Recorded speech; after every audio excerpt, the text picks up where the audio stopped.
बिस्मिल्लाहिर्रहमानिर्रहीम। अस्सलामुअलैकुम।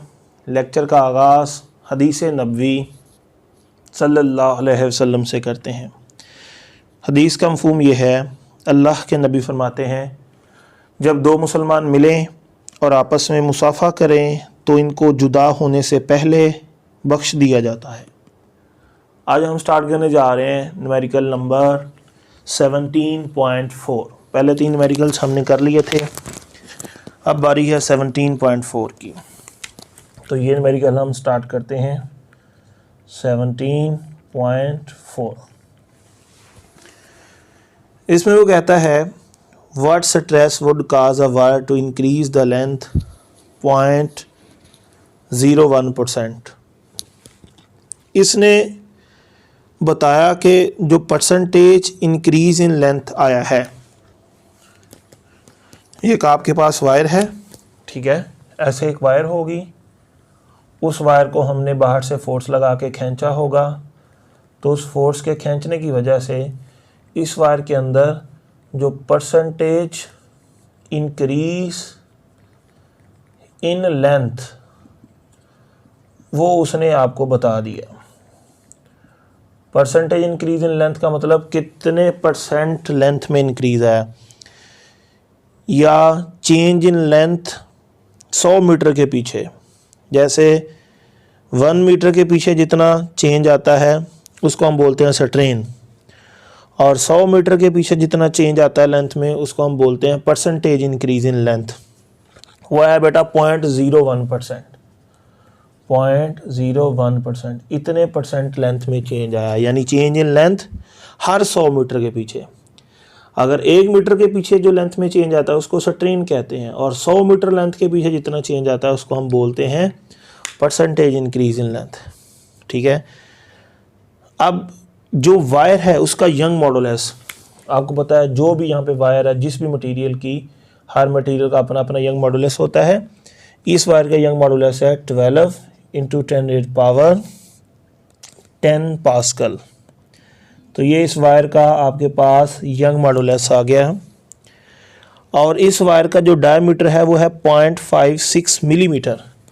आपको पता है ये जो होता है वायर का क्रॉस सेक्शन एरिया, एक एंड से लेकर दूसरे एंड तक जो डिस्टेंस होता है इसको हम डायमीटर कहते हैं, और इसका डायमीटर है 0.56 मिलीमीटर। मिली का मतलब 10⁻³ इतने मिलीमीटर इसका डायमीटर है, बता दिया। आपको पता है अगर डायमीटर गिवन हो तो रेडियस कैसे निकाला जाता है, रेडियस बराबर होता है डायमीटर डिवाइडेड बाई 2।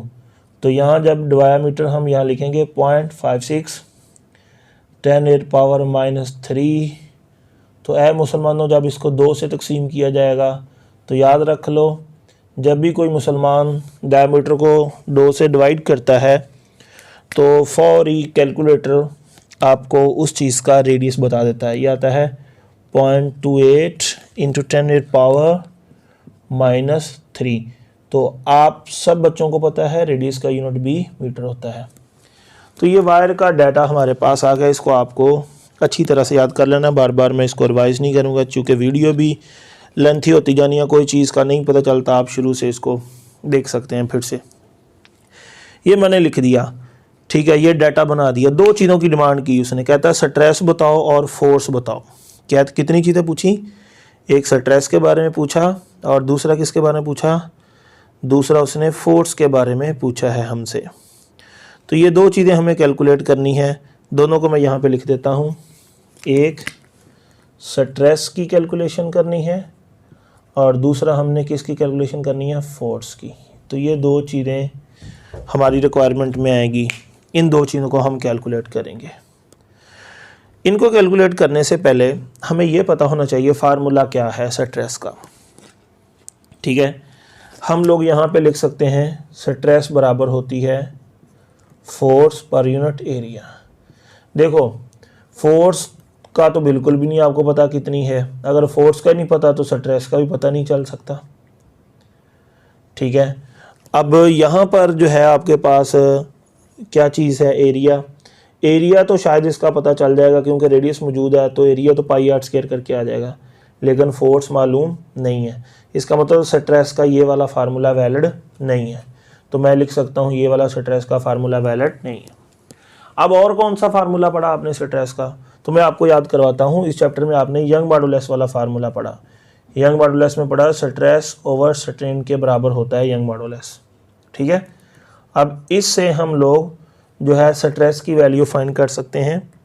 स्ट्रेस की वैल्यू क्या आएगी हमारे पास, स्ट्रेस बराबर आएगी young modulus multiply by strain. अब ये फार्मूले के बारे में सोचिए, यंग मॉडुलस मौजूद है, यस मौजूद है, स्ट्रेन मौजूद है, आंसर स्ट्रेन मौजूद ही नहीं है। स्ट्रेन मौजूद नहीं है लेकिन हम स्ट्रेन को कैलकुलेट कर लेंगे, कैलकुलेट करने के बाद इसमें पुट कर लेंगे और आपके पास स्ट्रेस आ जाएगी। ठीक है, अब अगला सवाल है स्ट्रेन कैसे कैलकुलेट करें। तो बेटा ये चीज़ देखिए जो मैंने आपको प्रीवियस लेक्चर में बताया था। देखें, अगर आपके पास परसेंटेज एलोंगेशन निकालनी हो, क्या निकालनी हो, परसेंटेज इंक्रीज इन लेंथ निकालना हो, तो परसेंटेज इंक्रीज इन लेंथ कैसे निकाला जाता है, आंसर है परसेंटेज इंक्रीज इन लेंथ निकालने के लिए क्या करना पड़ता है। देखो मैं पिछले लेक्चर में बता गया हूँ स्टार्ट में, जितनी स्ट्रेन है वो मल्टीप्लाई बाई 100 कर दो तो क्या आ जाता है, परसेंटेज इंक्रीज इन लेंथ आ जाता है। यानी स्ट्रेन को 100 से मल्टीप्लाई कर दें तो क्या आ जाता है, परसेंटेज इंक्रीज इन लेंथ। अगर हम परसेंटेज इंक्रीज इन लेंथ को 100 से डिवाइड कर दें तो क्या आ जाएगा, स्ट्रेन। यहाँ पे देखिए, अगर आपके पास स्ट्रेन है, इसको आप 100 से मल्टीप्लाई कर दें तो क्या मिल जाएगा, आंसर है स्ट्रेन को 100 से मल्टीप्लाई करने से हमें परसेंटेज इंक्रीज इन लेंथ मिलेगा। ठीक है, तो जब बेटा कोई चीज़ मल्टीप्लाई करने से आपको मिलती है, अगर आपने उसके रिवर्स में जाना हो तो उस चीज़ को हम क्या करते हैं, 100 से डिवाइड करते हैं। ठीक है, अगर स्ट्रेन को हम क्या कर दें, मल्टीप्लाई कर दें 100 से तो ये चीज़ मिलती है। अगर ये चीज़ को हम डिवाइड कर दें किससे, 100 से, तो वापस वही चीज़ मिल जाएगी। मिसाल देता हूँ, आपके पास 5 रुपये थे, आपने 100 मल्टीप्लाई किया, आंसर आ गया 500। अगर आपको बैक 5 पे जाना है तो आप इस रकम को क्या करेंगे, बोलो 100 से डिवाइड कर देंगे तो दोबारा आपको 5 मिल जाएगा। तो कोई चीज़ को मल्टीप्लाई करने से जो मिलता है, अगर आपने रिवर्स जाना है तो आपको उसी चीज़ को, बोलो जो आपको मिली है उसको जिससे मल्टीप्लाई किया था उससे डिवाइड कर देंगे तो वापस वही चीज़ मिल जाएगी। यहाँ पर यही कॉन्सेप्ट है कि अगर हमने परसेंटेज इंक्रीज इन लेंथ निकालना हो तो हम स्ट्रेन मल्टीप्लाई बाय 100 करते हैं तो परसेंटेज इंक्रीज इन लेंथ आता है। अगर परसेंटेज इंक्रीज इन लेंथ से वापस स्ट्रेन निकालनी हो तो परसेंटेज इंक्रीज इन लेंथ को 100 से डिवाइड कर दें तो हमें क्या मिल जाएगी, आंसर स्ट्रेन मिल जाएगी। तो यहाँ पर भी स्ट्रेन का कुछ ऐसा ही फार्मूला यूज़ होना है, बिल्कुल ऐसे ही। स्ट्रेन को 100 से मल्टीप्लाई किया, परसेंटेज इंक्रीज इन लेंथ मिल गया, परसेंटेज इंक्रीज इन लेंथ को 100 से डिवाइड कर दें, दोबारा से स्ट्रेन मिल जाएगी। तो यहाँ पे स्ट्रेन का फार्मूला यही वाला इस्तेमाल होगा। क्या करेंगे, जो परसेंटेज इंक्रीज इन लेंथ है बेटा, ठीक है, ये बिल्कुल बेसिक मैथमेटिक्स लगाई मैंने, इसको हम 100 से डिवाइड कर दें तो आपको स्ट्रेन मिल जाएगी। ठीक है, जैसे स्ट्रेन को मल्टीप्लाई कर दें तो परसेंटेज इंक्रीज इन लेंथ मिलता है, इसी तरह परसेंटेज इंक्रीज इन लेंथ को 100 से डिवाइड कर दें तो स्ट्रेन मिलती है। बिल्कुल 5वीं 6ठी क्लास का जो मैथ था उसका कॉन्सेप्ट मैंने यहाँ पे इस्तेमाल किया है। ठीक है जी, तो ये आपको याद रखना है बच्चों। अब स्ट्रेन निकालने लगे हम, परसेंटेज इंक्रीज इन लेंथ बताई हुई है 0.01। ठीक है, इसको हम डिवाइड करने लगे हैं किससे, आंसर है 100 से।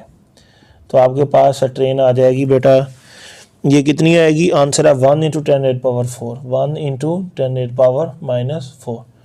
तो ये आप पुट कर देंगे ए में। ये देखिए ये इक्वेशन ए आपको नज़र आ रही है। ठीक है, इस इक्वेशन ए में हम इसको पुट कर देंगे। ये देखें कितना, ये लाइन ही नहीं सीधी लग रही है। तो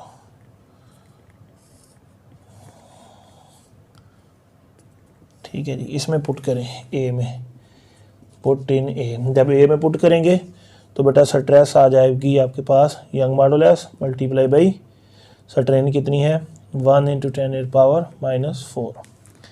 स्ट्रेस आ जाएगी, यंग मॉडुलस गिवन है कितना है 12 × 10 मल्टीप्लाई बाई 10⁻⁻⁴।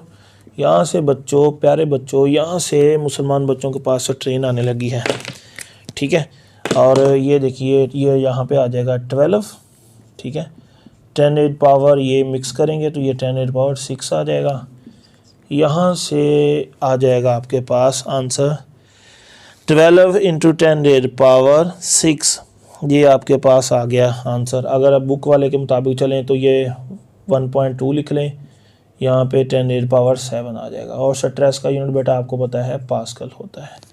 तो ये हमने जो स्ट्रेस थी वो फाउंड कर ली, मालूम कर ली। अब हम फोर्स को मालूम करेंगे। तो अब ये फार्मूला देखिए अप्लाई करके, ये फार्मूला अप्लाई हो जाएगा फोर्स के लिए। स्ट्रेस बराबर होती है किसके? Force per unit area. यहाँ से फोर्स निकालिए, फोर्स बराबर है किसके? Stress multiply by area. तो यहाँ से हम फोर्स निकाल लेंगे। स्ट्रेस कितनी आई है? 1.2 10⁻7 मल्टीप्लाई बाई एरिया कितना है वायर का? एरिया आपको पता है πr का स्क्वायर होता है। फोर्स यहाँ पे 1.2 10⁻7 पाई होता है 3 मैंने भूल गया 1.4। रेडियस कितना है वायर का? रेडियस है बेटा 0.28 10⁻³ होल स्क्वायर। इस तरह मुसलमान बच्चों आपने कैलकुलेटर का इस्तेमाल करना है और जिस चीज़ का स्क्वायर लेना है स्क्वायर लें, बड़े प्यार से इसके आंसर निकालें। तो एंड पे बच्चों आंसर आता है 2.96। और सारी दुनिया को पता है, कल हमारे गांव में ऐलान भी हुआ था कि फ़ोर्स का जो यूनिट होता है वो न्यूटन होता है, लिहाजा मैंने इसको याद रखा। मेरे दादा अबू को भी इसका नाम आता है कि फ़ोर्स का यूनिट न्यूटन होता है, सारी दुनिया को पता है। तो मैंने उसी के मुताबिक इसका यूनिट लिख दिया बेटा, जो इसका यूनिट बनता था। ठीक है जी, ये बेटा हमारा न्यूमेरिकल नंबर हो गया 17.4, काफ़ी लेंथी था। इसके बाद है 17.5, ये है हमारा लास्ट वाला न्यूमेरिकल, इसको हम देखते हैं। ये लो जी, ये मैंने अरेज कर दिया।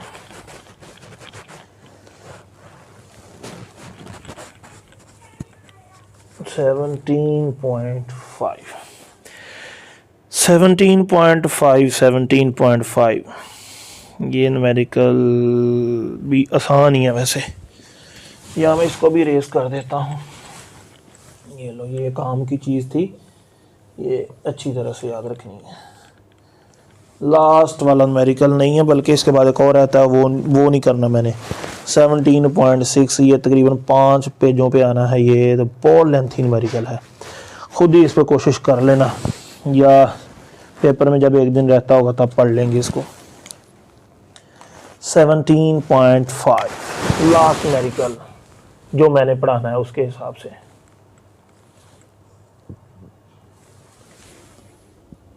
लो जी देखो,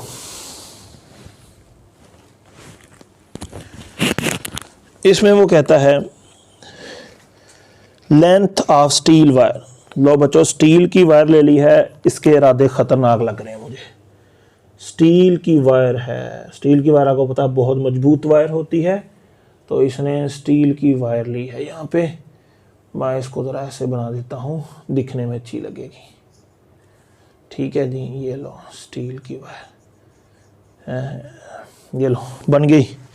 स्टील की वायर कितनी लंबी है? 1 मीटर लंबी। इसकी लेंथ कितनी है? लेंथ है बच्चों इसकी 1 मीटर। चोरी की लग रही है मुझे ये तो। And it's cross section area, बेटा ये वाला जो कितना मोटा है, ये कितना इसका एरिया है बेटा? ये बच्चों है 0.03 × 10⁻⁻4। 0.03 × 10⁻⁻4, आपको पता है एरिया का यूनिट मीटर का स्क्वायर होता है। एज पर रूटीन मैंने लिख दिया। वायर को खींचा जा रहा है 100 न्यूटन फोर्स लगा के। ये लो, ये मोहम्मद बशीर को हमने कहा फोर्स लगाओ नीचे को, मोहम्मद बशीर इसको फोर्स लगाता है, और नन्हे मुन्ने बच्चों मोहम्मद बशीर ने जो फोर्स लगाई 100 न्यूटन है। मोहम्मद बशीर इस पर लटका दिया गया है, फांसी देनी थी इसलिए। और इतना नहीं इसको वायर को खींचा, मैंने आपको बताया कि ये काम लिमिट में रह के करना है। बात समझिए कि नहीं, इंसानियत के दायरे से बाहर नहीं जाना, ये नन्ही मुन्नी तार को तोड़ना नहीं है। इलास्टिक लिमिट का मतलब है इतना नहीं खींच देना कि उस वायर के अंदर परमानेंट जो है डिफॉर्मेशन आ जाए। आप बशीर को फांसी से उतारें तो वायर फिर अपनी ओरिजिनल पोजीशन में चली जाए, तो इतना ज़्यादा नहीं खींचना उस वायर को, इतना स्ट्रेच नहीं करना, ठीक है। एक लिमिट में रह के खींचना है, इंसानियत के दायरे से बाहर नहीं जाना। ये पहले भी आपको मैंने क्लास में कई दफ़ा बताया, ठीक है जी।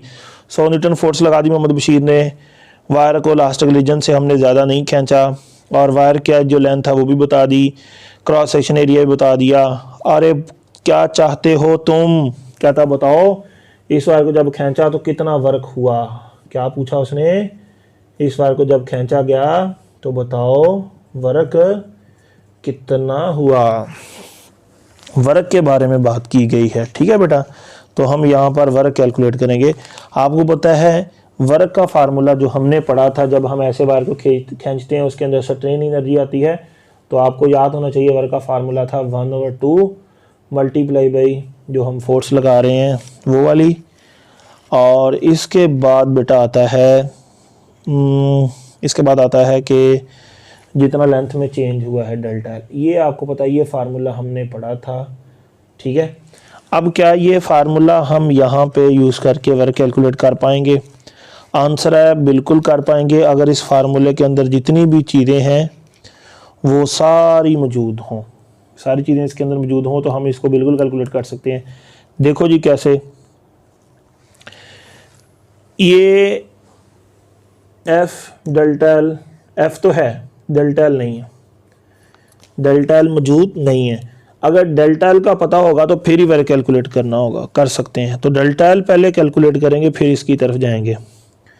अब डेल्टा एल का फार्मूला एक स्ट्रेन से निकल सकता है। स्ट्रेन का फार्मूला होता है, मैं आपके सामने रखता हूँ, स्ट्रेन होता है change in length divided by original length. अगर ओरिजिनल लेंथ और स्ट्रेन का पता हो तो ये डेल्टा एल आ सकता है, ठीक है। अगर ये आप लोग निकाल लेते हैं तो फिर आपके पास यहाँ से डेल्टा एल निकल आएगा, ऊपर पुट कर देंगे।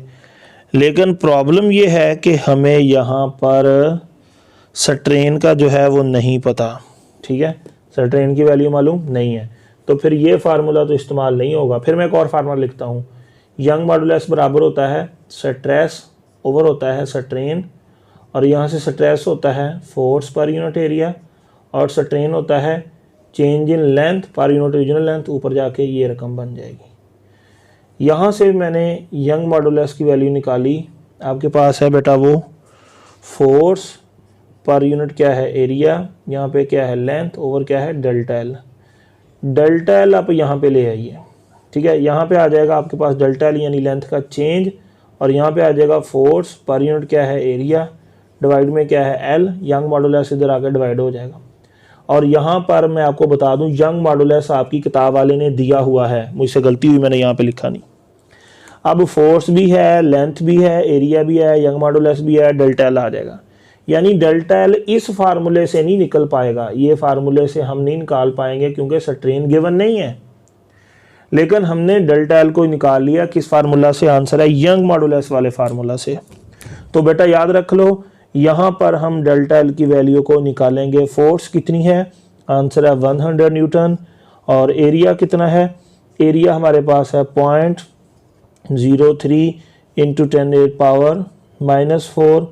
मैंने एरिया भी पुट कर दिया, और जो उसकी लेंथ है 1 वो भी पुट कर दी, और बटे में यंग मॉडुलस आपकी बुक पे दिया हुआ है, मैंने यहाँ ऊपर दर्ज नहीं किया, वो 3 × 10⁻11 है, 3 × 10⁻11। तो हर चीज़ पुट कर दी गई, फोर्स, लेंथ, एरिया और यंग मॉडुलस, ठीक है। तो हर चीज़ बेटा पुट करने के बाद जब कैलकुलेटर का इस्तेमाल करेंगे तो इसका आंसर हमारे पास आ जाता है चेंज इन लेंथ का। मैं डायरेक्टली यहाँ पे पुट कर देता हूँ, चूँकि टाइम को जहन में रखते हुए हमने सारे काम करने हैं। 1.11 इंटू 10⁻⁻⁴, 1.11 इंटू 10⁻⁻⁴, और यहाँ पर आपको पता है लेंथ की चेंज का जो यूनिट होता है मीटर आता है, यहाँ पे मैंने पुट कर दिया, ठीक है जी। अब हमें कैलकुलेट करना है वर्क, आपको पता है हर चीज़ हमारे पास आ गई है, तो वर्क कैलकुलेट करना हमारे लिए बाएं हाथ का खेल है। यहाँ पे 1/2 पुट करो, फोर्स बेटा आपके पास 100 है वो पुट करो, लेंथ का जो चेंज है 1.11 इंटू 10⁻⁻⁴ ये पुट करो। हमारे पास यहाँ से वर्क का आंसर आने वाला है। 100 को 2 से डिवाइड करेंगे तो 50 आ जाएगा। यहाँ पे आ जाएगा 1.11 इंटू 10⁻⁻⁴। अगर 50 को आप 1.11 से मल्टीप्लाई करते हैं तो इसका आंसर आ जाएगा 55.5। 55.5 10⁻⁻ कितना आ जाएगा -4। यहाँ से अगर हम एक डेसिमल प्लेसेस यहाँ पर शिफ्ट कर देते हैं, यानी डेसिमल पॉइंट को पीछे ले आते हैं, तो 5.55। यहाँ से आपने इसको कमज़ोर कर दिया है इस रकम को। अगर इसको कमज़ोर कर दिया है तो उतना इसको पावरफुल करना होगा। इसको हमने 1 दर्जे कमज़ोर किया है, इसको 1 दर्जे ताकतवर करना होगा। तो इसमें आप +1 कर देंगे, तो इसमें +1 करेंगे -3 आ जाएगा। फाइनली आपके पास जो वर्क है वो आ जाता है 5.55 इंटू 10⁻⁻3। ठीक है। और आपको पता है इसका जो यूनिट होता है बेटा वर्क का वो जूल होता है। तो आप लोगों ने इसका यूनिट लाजमन साथ लिखना है, वो है जूल। तो ये लो बेटा हमने वर्क कैलकुलेट कर लिया। तो ये आप लोगों को पूरी तरह से टेक्निक्स आनी चाहिए कि क्या चीज़ उसने पूछी है, क्या उसके फार्मूलाज हैं, और फार्मूला के अंदर कौन कौन सी चीज़ें जो हैं वो मौजूद नहीं है। फिर अगली बात होती है जो चीज़ मौजूद नहीं है क्या हम वो चीज़ कैलकुलेट कर सकते हैं कि नहीं। तो कई दफ़ा ये होता है कि चीज़ तो मौजूद नहीं है लेकिन हम उसको कैलकुलेट कर सकते होते हैं, तो फिर हम उसको दूसरे मेथड से कैलकुलेट करके उसमें पुट कर देते हैं, तो फिर उसका आंसर आता है